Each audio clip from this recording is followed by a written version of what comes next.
What happens when a student enters the classroom with rebellious intentions? And how long can a teacher keep his emotions in check when a student starts showing him extra attention? Let's dive in and find out. At the start, we meet Joseph Sven, a middle-aged teacher who walks with a limp due to an injury he suffered as a child. Joseph lives on a farm with his elderly mother, handling everyday chores and helping around the house. When he arrives at school, he breaks the news to his class that the school might soon shut down. At that moment, a new 18-year-old student, Catherine Wheeler, joins the class. "And who might you be?" he asks, noticing her arrival. After work, Joseph discusses the school's possible closure with Rosalie, a widow he's been supporting since her husband's death, and whom he even intends to marry. The next morning, Nathan Wheeler, Catherine's father, and a retired major, shows up at Joseph's farm, requesting to board Catherine's horse in Joseph's stable. He even offers $175 a month, a proposal Joseph gladly accepts. Later, Joseph offers Catherine a ride home, mentioning that this is likely his last year teaching. Curious, she asks what he plans to do next, but Joseph is unsure, prompting Catherine to say she'll figure it out, and it's at that moment that her feelings take a more personal turn. Soon after, Dr. Evans stops by to check on Joseph's mother, informing him that her health is rapidly declining and recommending she stay in the hospital, as she may only have a few months left. The following day after class, Joseph finds Catherine waiting for him in the stable loft.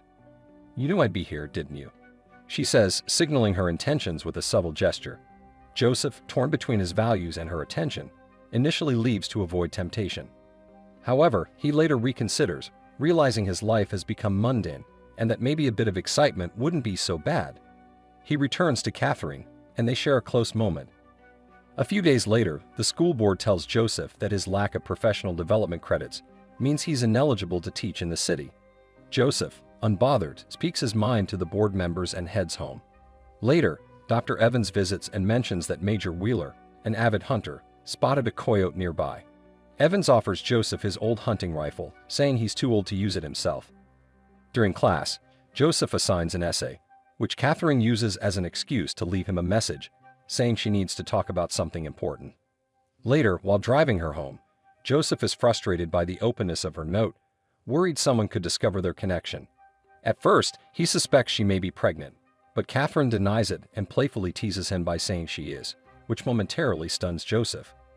Joseph feels overwhelmed, unsure how to handle the situation or explain it if anyone else were to find out. Fortunately, he soon learns Catherine was just joking. She isn't actually pregnant. One morning, Catherine surprises him with a gift, a bottle of aged 20-year-old bourbon. Grateful, Joseph accepts it and casually inquires about her mother, but Catherine quickly changes the topic, avoiding any discussion of her mother's struggles and instead redirecting the conversation back to him. Later, Dr. Evans walks into the stable unexpectedly and finds Joseph and Catherine together. Concerned, he arranges to meet Joseph at a cafe. Shocked by what he witnessed, Evans presses Joseph for details, asking how long their relationship has been going on. Joseph admits everything, prompting Evans to warn him that if he doesn't end things with Catherine, it could lead to serious consequences. He reminds Joseph of his relationship with Rosalie, who's waiting for him to propose. After a lively school party, Rosalie invites Joseph to her home, hoping to spend some intimate time together. Her intentions are clear, but Joseph, feeling conflicted and unable to express his true feelings, declines her invitation. Rosalie is left hurt and confused by his refusal. She had hoped for more than just friendship, and his sudden withdrawal stings deeply. When Joseph returns to his home, his mother, who has always been observant, hints that she knows about his involvement with Catherine. She questions how long he plans to continue the affair, her voice frail but filled with unspoken concern.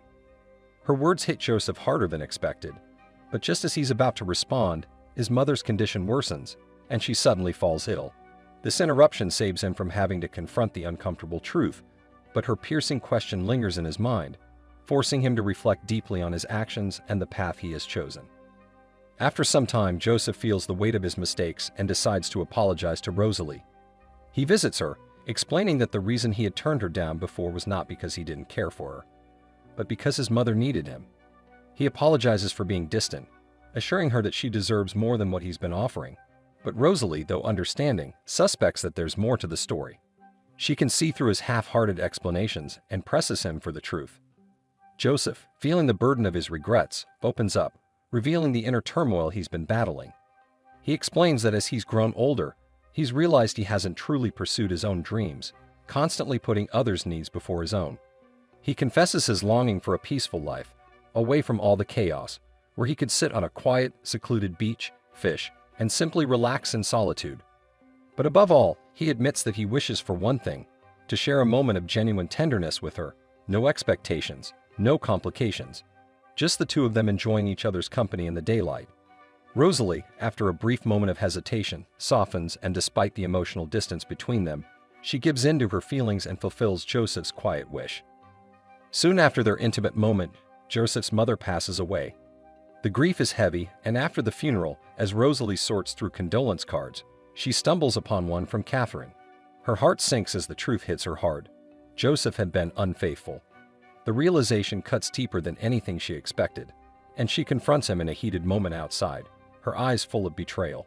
She accuses him of cheating, and Joseph, struggling to hold on to any semblance of control, tries to downplay the situation.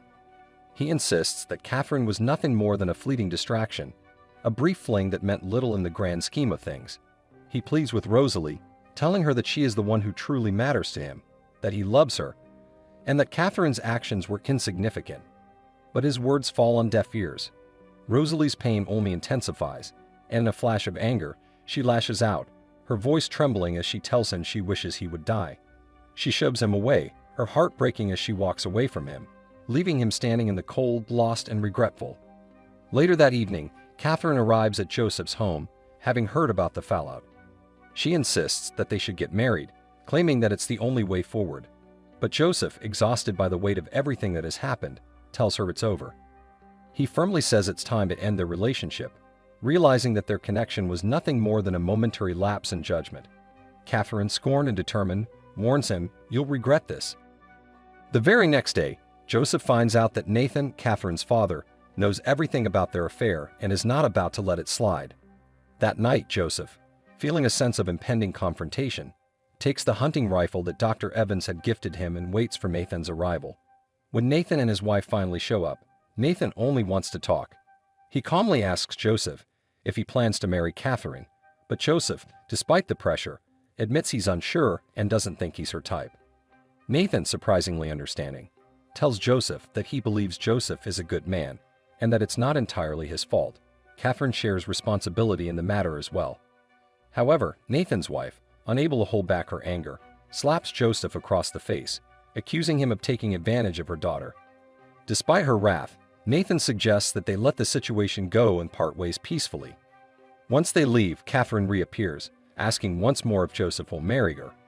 But Joseph, feeling weary and resigned, tells her that what they had was just a brief fling, that they have no future together.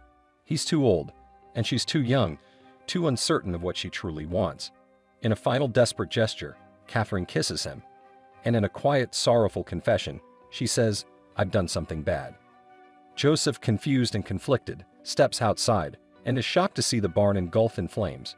He rushes to save the cow, but tragically, Catherine's horse perishes in the fire, a painful reminder of the chaos their lives have become.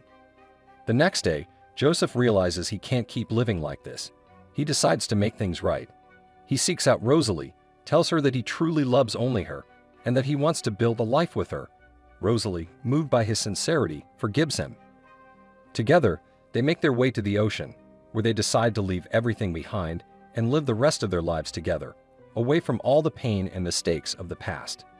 And that's the end of the story. Thank you for watching. Don't forget to subscribe to the channel, like the video, and leave your thoughts about the movie in the comments. See you next time.